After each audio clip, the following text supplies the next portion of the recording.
you're going to get this one done? I think I finish him wherever the fight goes, to be honest. Obviously, I know he can bang, but every fight we get a breakdown made of our opponent, and it actually shocks me how much he gets hit.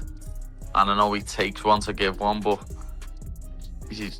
you can't really just do that at this level. That's why he's lost to people like Eddie Alvarez, Dustin Poirier, Charles, because you can't just take one to give one. And I'm not going to just be standing there to let him hit me back. You know what I mean? So, for using me range, keeping him on the outside, and I've got a feeling I'm going to knock him out, to be honest. I don't know what it is. I've just got a sneaky suspicion I'm going to knock him out. So, the reason I'm going submission here for Paddy, 48% of his wins are by submission. He's got 11 total. That's pretty impressive. Now, granted, the opposition he's fought, nowhere close to who Gaethje's fought, but still, that's impressive. It's 11 total. Gaethje does have 68% takedown defense, but he still can be taken down. And when you've got a guy like Paddy, whose ground game looks like it's improving bit by bit, he's actually going out there and finishing guys. Like, he did finish Chandler via TKO, but he submitted Bobby Green, almost submitted Tony Ferguson. The ground game's on point, submitted Jordan Levitt, Vargas, all these guys. So we know the ground game's pretty good here. Paddy's 7 years younger, but he's been far more active over the last 2 years. I think that's something worth noting.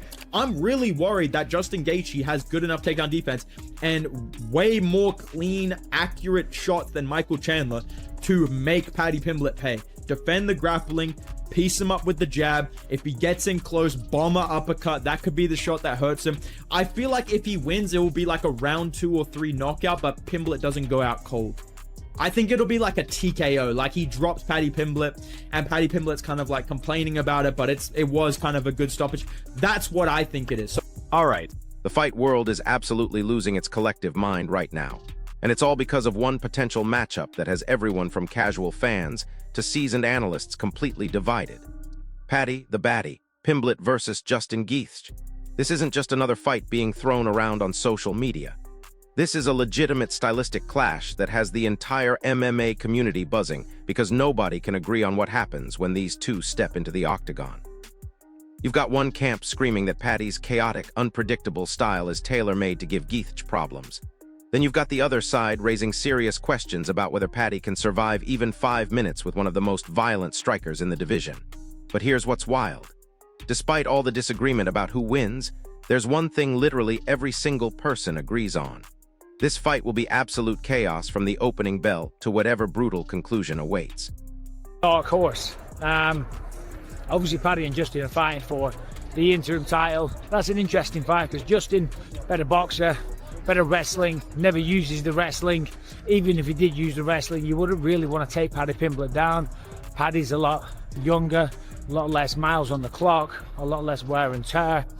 I'm kind of early leaning towards Paddy Pimblett in that fight, but who's the undisputed champ at the end of 2026? If he doesn't, I don't know, move on to boxing like he says he's going to. Hold on, this is the thing. Now here's where things get really interesting, and it reveals everything about Paddy's mindset going into this potential war. When Paddy talks about Justin Gaethje, there's this noticeable shift in his tone that tells you everything you need to know about how he's approaching this fight mentally. He openly admits that he used to watch Gaethje fight back in the day, even before Paddy himself made it to the UFC. He had genuine respect for Justin's ferocity and his ability to turn any fight into a bloodbath. But listen to this part carefully because it's crucial. That respect, it's completely gone now. Paddy made it crystal clear that once those cage doors slam shut, Justin Gaethje transforms from a respected veteran into nothing more than an obstacle standing between him and what he wants. No sentimentality, no admiration, just pure business.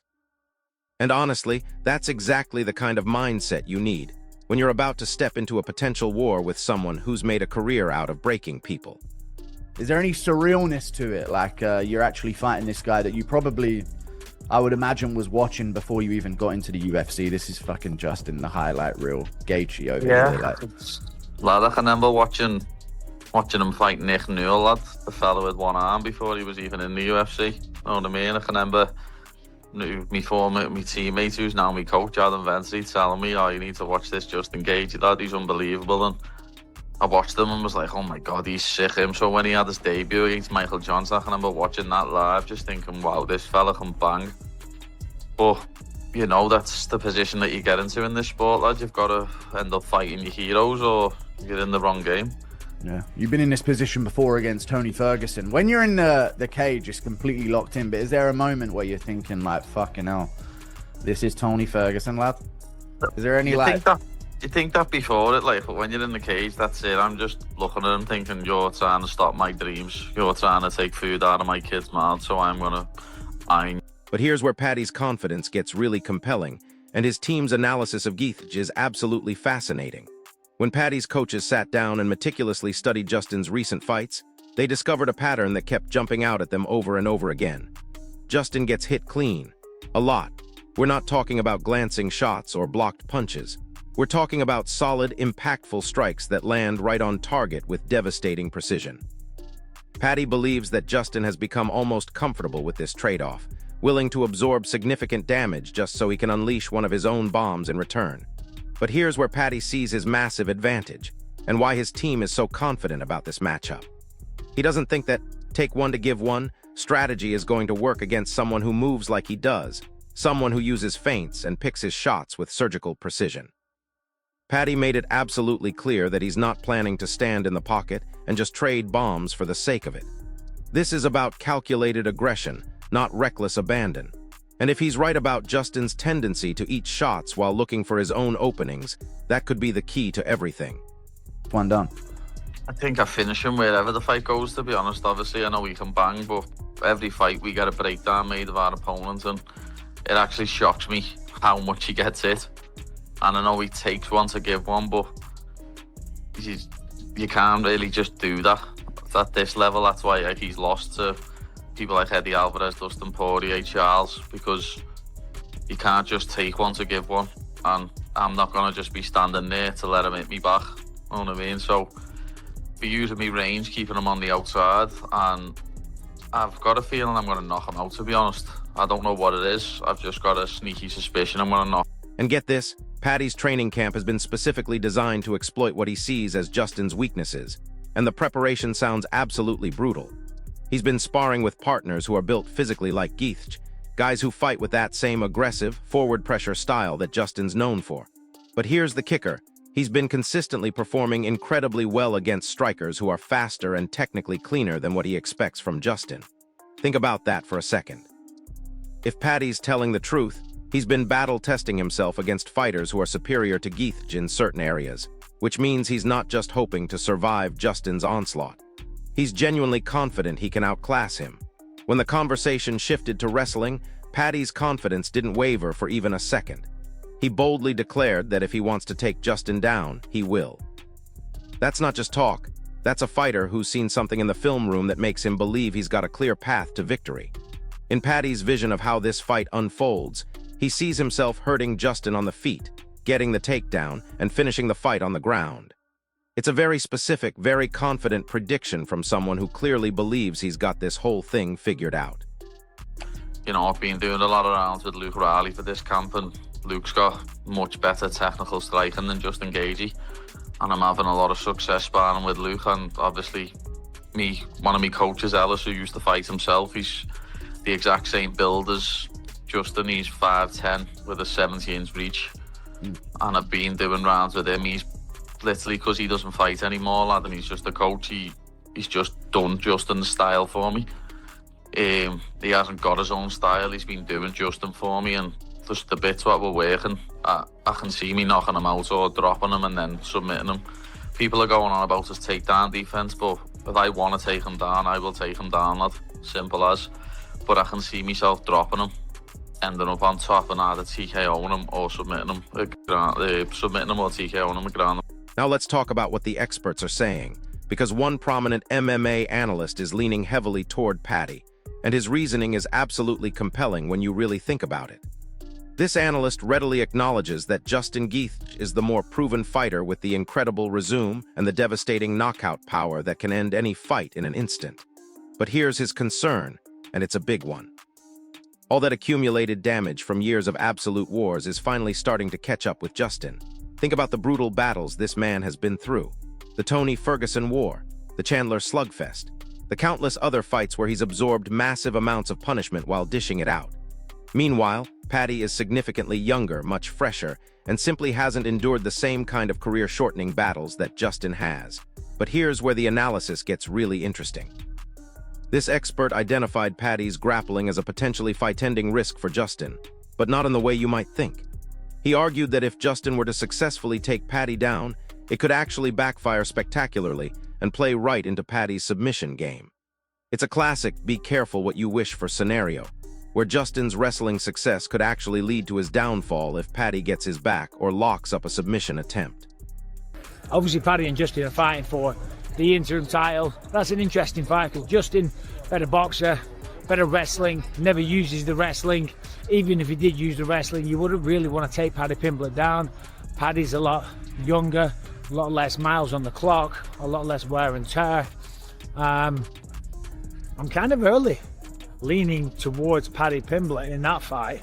But who's the undisputed champ at the end of 2026? If he doesn't, I don't know, move on to boxing like he says he's going to. Hold on, this is the thing. But wait, it gets even more interesting when you hear what James Lynch has to say about this matchup, because his analysis focuses on something most people aren't talking about. Lynch is strongly leaning toward Paddy, and he's grounding his prediction in 3 critical factors that could determine everything: age, recent fight activity, and current career trajectory. Lynch keeps coming back to the significant gap between these 2 fighters on all 3 fronts, and when you really examine it, the differences are stark.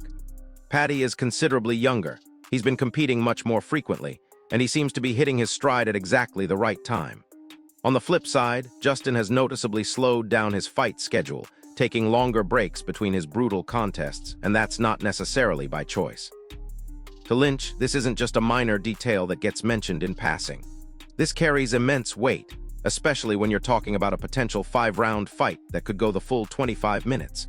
Having one fighter who's been in constant action and feels sharp versus another who's been dealing with the accumulated wear and tear of years of wars, that's a monumental difference that could dictate the entire outcome. And here's what's really compelling about Lynch's analysis. He's not just looking at who these fighters are right now. He's looking at the trajectory they're on and where they'll be when they actually step into that octagon.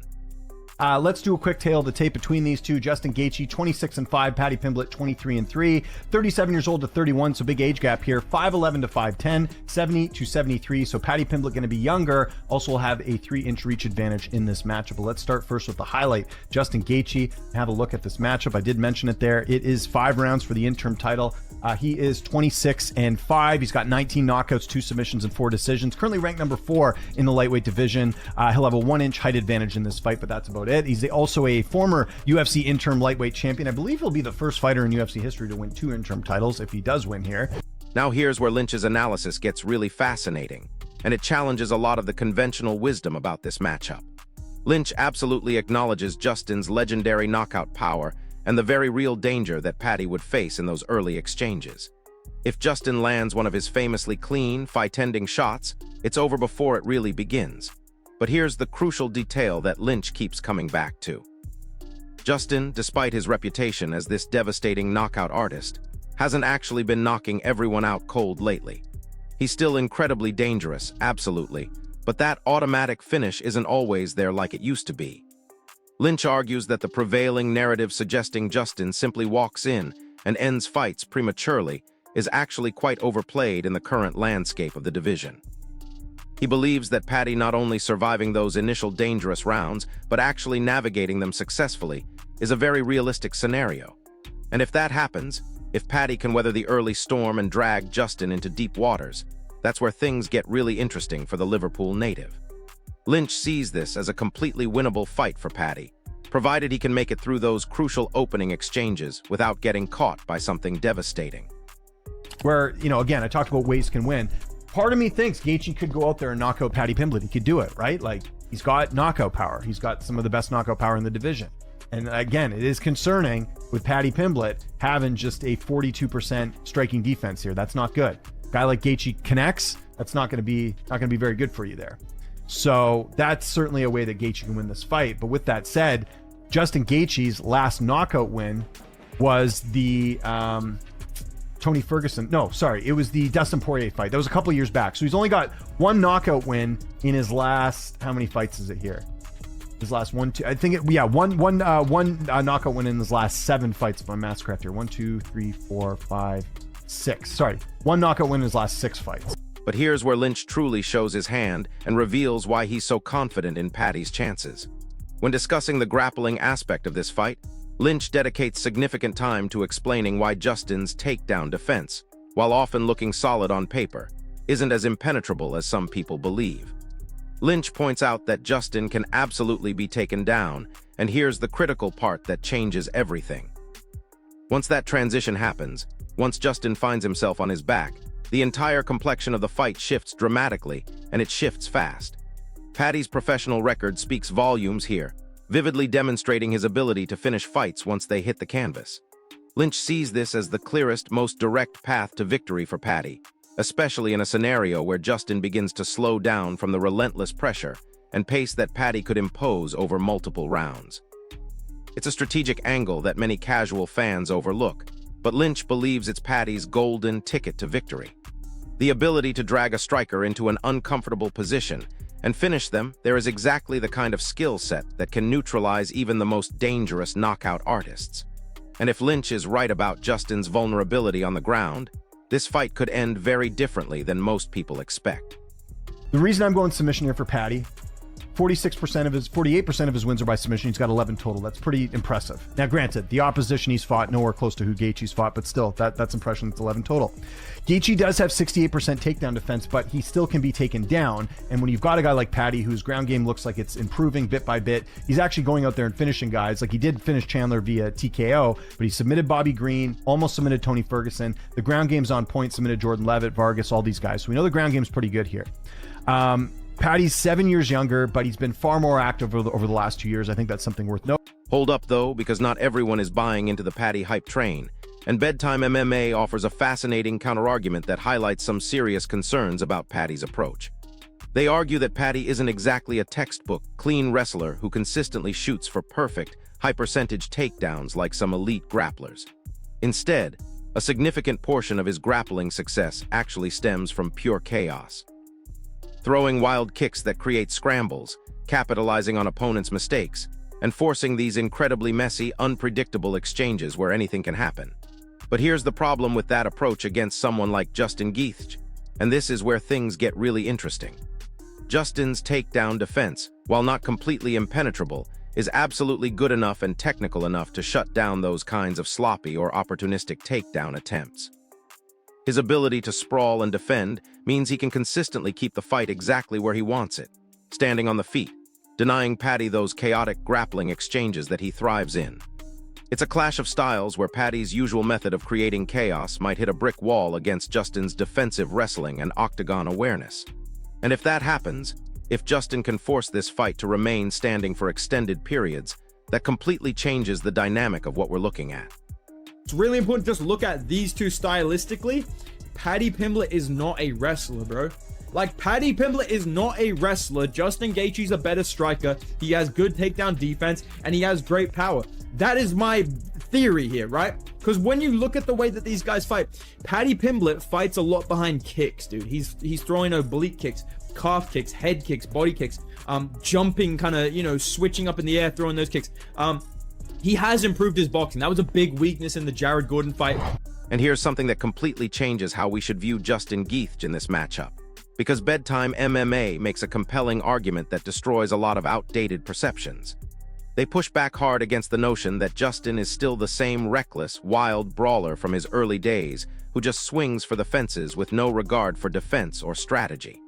That version of Justin doesn't exist anymore. His game has evolved significantly, and this is crucial for understanding why this fight might not go the way Paddy expects. Justin now intelligently incorporates subtle feints into his striking. He moves his feet with incredible agility and purpose, consistently forcing opponents to miss their targets while creating openings for his own devastating counters. This refinement in Justin's striking game is absolutely critical here, and here's why it matters so much against someone like Paddy. Paddy still gets hit clean far too often in his fights, and that's been a consistent problem throughout his UFC run. Against a precision striker like the evolved Justin Gaethje, those clean shots aren't just isolated incidents that you can shake off and move forward from. They start to accumulate and add up over the course of multiple rounds, slowly but surely wearing a fighter down both physically and mentally. It's a testament to Justin's growth as a complete fighter, and a major red flag for anyone questioning whether Paddy's defense can hold up against elite-level striking. I don't think that's true, dude. He's actually changed his style so much, and his stats are kind of misleading. Like, if you look at his significant strike numbers, dude, it kind of like Max Holloway. Like, you can't statistically prove that Max Holloway's defense has improved or whatever it is, or that he's more technical, but you can see it when you rewatch his recent fights. Justin Gaethje's the same, dude. Like, his defense used to be fucking abysmal. He would just walk through you, but now he actually has shown improvements in his defense. He was making Dustin Poirier miss a lot in their fight, really frustrated him with his footwork, with his head movement. Had some good moments against Max Holloway, dropped him for the first time. He's sharpened up his technique. He has a really nice jab. Like I said, his defense is a very underrated part of his game. He has good footwork. He feints. He mixes things up between the body and the head. I think that'll work well against Paddy Pimblett, who's super focused on, I need to have my hands up, I need to do this, or his hands are down really low. They're both open, depending on the feints and the setups that you... Now here's where Bedtime MMA's prediction becomes crystal clear, and it paints a very specific picture of how they see this fight unfolding. They believe that Paddy's absolute best and most realistic chance for victory lies in creating early chaos, managing to hurt Justin significantly in those opening exchanges, and then swiftly capitalizing on a quick submission opportunity before Justin can recover. That's his win condition, and it's a narrow window that requires almost perfect execution. However, and this is a massive however, if that specific scenario doesn't materialize exactly as planned, if Paddy can't secure that early finish or at least establish significant control, then Bedtime MMA foresees this fight staying on the feet for extended periods. From that point forward, they firmly believe that Justin would methodically wear Paddy down with his relentless forward pressure, superior technical striking, and that evolved game we just talked about. They envision Justin slowly breaking Paddy down over multiple rounds, quite possibly stopping him somewhere in the middle rounds when the accumulated damage becomes too much to handle. This is precisely why they ultimately lean toward Justin securing a victory via TKO, envisioning a grinding, attrition-based finish where experience and technical superiority eventually overcome youth and chaos. That Justin Gaethje has good enough takedown defense and way more clean, accurate shots than Michael Chandler to make Paddy Pimblett pay. Defend the grappling, piece him up with the jab. If he gets in close, bomber uppercut, that could be the shot that hurts him. I feel like if he wins, it will be like a round 2 or 3 knockout, but Pimblett doesn't go out cold. I think it'll be like a TKO, like he drops Paddy Pimblett and Paddy Pimblett's kind of like complaining about it, but it was kind of a good stoppage. That's what I think it is. So Legendary fighter. But here's another expert perspective that strongly favors Justin, and the reasoning is absolutely compelling when you consider the stylistic matchup. Analyst Eurasia Faber leans decidedly toward Gaethje, largely because he believes this particular fight plays directly into Justin's wheelhouse and preferred fighting style. Faber envisions this clash quickly devolving into exactly the kind of hard-hitting, fast-paced brawl where both fighters are standing right in front of each other, exchanging devastating blows with bad intentions. And as we all know, that's precisely where Justin Gaethje is at his most comfortable, his most dangerous, and his most effective. But here's where Faber's analysis gets really interesting, and it's something most people don't talk about enough. He brings up Justin's often underestimated wrestling prowess, not necessarily as an offensive weapon for securing takedowns, but rather as a strategic tool for controlling where the fight takes place. Faber suggests that Justin's wrestling background gives him the crucial ability to dictate the terms of engagement, effectively keeping Paddy from fully unleashing his own formidable grappling game as much as he'd like to. While Faber certainly doesn't ignore Paddy's undeniable danger on the ground, he strongly believes that Justin's relentless pace and superior octagon control could completely negate that threat. In Faber's expert view, this entire fight hinges on who manages to set the rhythm and dictate the tempo from the very first exchange, and he's placing his money on Justin's extensive experience in high-stakes wars to be the deciding factor. And with January coming up and the new Paramount deal, that main event of UFC 324, it's going to be headlined by Paddy Pimblett and Justin Gaethje. Who do you favor in that fight?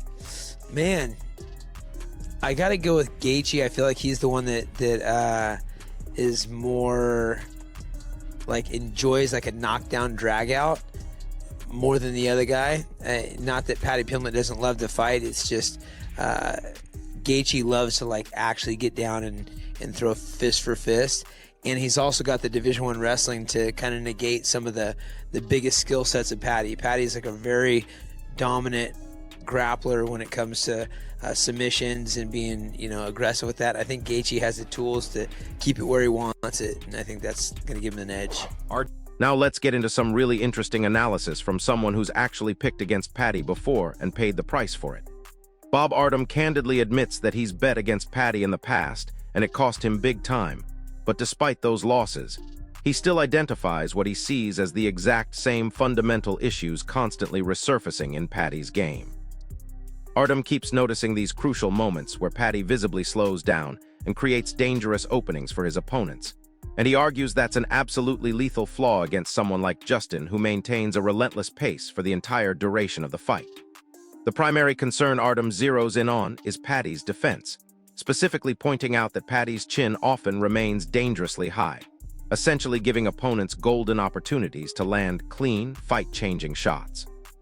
While Paddy's chaotic style might work against opponents who are hesitant or begin to fade as the fight progresses, Artem makes it clear that Justin does neither of those things. He never hesitates, and he never fades. Artem also discusses how Justin has profoundly evolved over the years, noting that he's no longer stubbornly committed to just standing and trading shots. Even if Justin doesn't plan to wrestle extensively, the threat of his takedowns is always there, and that gives him immense control over where the fight goes.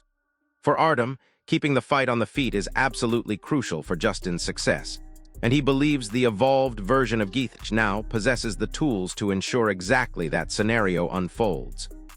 But here's where things get really interesting, because we've got legendary fighter Jorge Masvidal weighing in on this matchup, and his perspective carries serious weight given his experience at the highest level.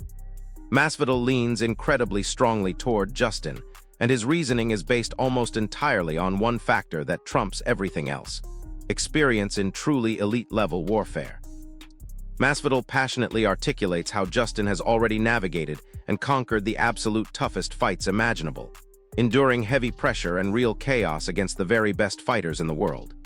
To Jorge, Justin possesses an intimate, visceral understanding of what it truly feels like when a fight descends into pure ugliness and violence, when everything goes sideways, and you have to dig deeper than you've ever dug before.